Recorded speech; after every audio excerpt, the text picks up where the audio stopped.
السلام عليكم ورحمة الله وبركاته. كم جرتن كبجم توتا في جالة تمتوني فردفتوني برسي سورمات. الحمد لله يعني نجاكوت نجاني في خن جالة خن كبجادا بكير تمرس نجاك. إجادا وتوتن كيا قويا لما درا آبي شبكة بلاشة زين رس دلقو اسم برسيدين ترى. أبليكيشني سني نم هنداف دلقة جرا. غرو كمانتي كيسنجلا دي إمي يرون دبسة چودا نموني باين ني حجتا غرو دفع دابتا. sa'a dheeraa nuuf hin dalagu jettanii komentii jalatti komii dhiyeessanii jirtan jechuudha. Har'aan tana haala aappii san yeroo dheeraa osoo isin jalaa hin dhaabbanne jechuudha. Osoo isin jalaa dhaabbatee deebitanii hin hojjechiifne jechuudha.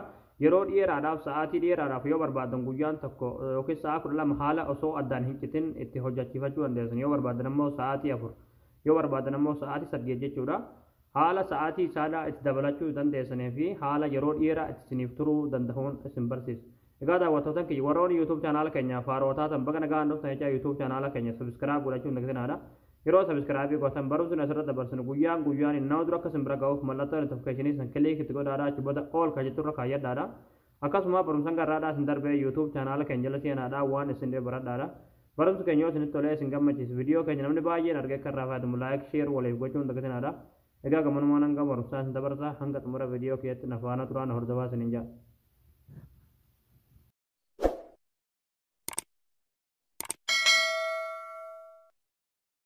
Hayyee daawwattoota kiyyaa yeroo ammaa kana aappii shabakaa bilaashaa zeen irratti dalagaa jiru aappii kana qofaadha jechuudha. Sirriitti kan akka ajaa'ibatti bilaasha kafaltii tokko malee shabakaa bilaashaa naxaa dalaguutti jiru jechuudha. Aappii kana immoo haalli yeroo dheeraadhaaf itti fayyadamta jechuudha. Haalli sa'aatii isaadhaa isin dabalatan jechuudha. Yeroo dheeraa jechuudha. Sa'aatii dheeraa osoo isin jalaa hin dhaabbatin fayyadamuudhaaf irra ni galtan jechuudha. Hayyee daawwattoota kiyyaa aappiin akka ajaa'ibatti dalagaa jira jechuudha. Anuu isumaan dalasiifachaa jira jechuudha. Akkuma suniin jedhe asol kanarratti jechuudha. Alaabaa Jarmanii kan lammaffaa irra kaayyatan jechuudha. Kan gadirratti immoo akka fakkii shari'aa kanarratti jechuudha irratti kilik gootaniiti. Alaabaa Suudii barbaadanii Saudii Zeen Unlimited Free ka jedhu irratti keessan jechuudha. Achi booda startii kilik gootanii. Egaa achi booda haala kanaan dalaguu eegalee jechuudha. Yeroo haala kanaan dalaguu eegalee jechuudha.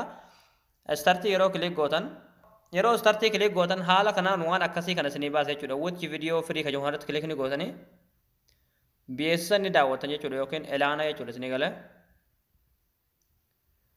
Zooreetti haala kanaan barbaade ilaana isinii fida.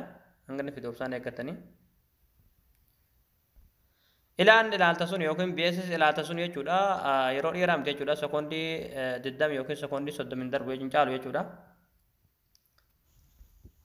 Egaa daawwattoota kiyyaa achi booda haala kanaan ilaana yookiin beeksisa isiniif fida jechuudha. Yeroo beeksisi kun dhuma jechuudha sa'aatii 4 isiniif dabala jechuudha yookiin sa'aatii 4 firii isiniif kenna jechuudha.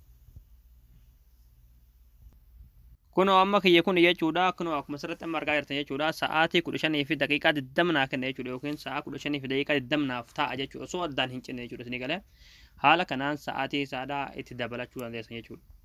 Ammallee kana caalaa sa'aatii isaadhaa itti dabalachuu barbaadan jechuudha akka yeroo dheeraa isiniif turu jechuudha asirratti add time ka jettu ni jirti irratti kilik ni gootanii achi booda watch video free ka jedhu irratti kilik gootanii achi booda akkuma isiniin jee ilaana barbaade ilaana isiniif fida ilaana san ni daawwatan jechuudha sekoondii 10 ta'us 20 ta'us yeroo ilaanni sun raawwate jechuudha sa'aatii 4 isiniif kenna jechuudha haaluma kanaan daddabalatanii jechuudha.